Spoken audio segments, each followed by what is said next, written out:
করার জন্য একটি মাদ্রাসা শিক্ষা প্রতিষ্ঠান নষ্ট করার অসৎ উদ্দেশ্যে চতুর্দিকে মাদ্রাসার মালিক সে মাঝখান থেকে মাটি ভরাট করবে, তার সুবিধার জন্য সে করবে।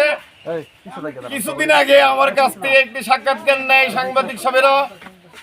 এই সাক্ষাৎকারে আমি যা বলছি ফেসবুকে এবং খবরের পাতায় আছে, তারই প্রতিবাদে একদিন দুদিন পরে আমার বিরুদ্ধে মাদক বিক্রি করি, মাদক সেবন করি, মিথ্যা প্রচারণা চালায় ফেসবুকে লেখালেখি করে।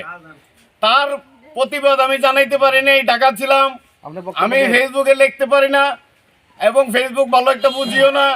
আমি লোক মারফতে শুনিয়া আমি জানি তো প্রমাণিত হইয়া আমি তার প্রতিবাদ জানাই এবং মিথ্যা অভিযোগ, মিথ্যা বিজ্ঞপ্তি এবং আমাদের মুরব্বীদের বিরুদ্ধে যে ধরনের লেখালেখি সে লেখে গ্রাম নিয়ে, সমাজ নিয়ে, তার তীব্র প্রতিবাদ জানিয়ে এই সোহেব চৌধুরীর মিথ্যা প্রচার থেকে আমরা যাতে আইনে এবং সাংবাদিক দেশ ও দুনিয়া সবার কাছে আমরা সাহায্য চাই, ন্যায় বিচার চাই, মিথ্যা অভিযোগের মিথ্যা মামলা প্রত্যাহার চাই এবং আমার মান সম্মান ক্ষুণ্ণ করেছে, আমি আমার এই মান সম্মানের বিচার আমি সবার কাছে চাই।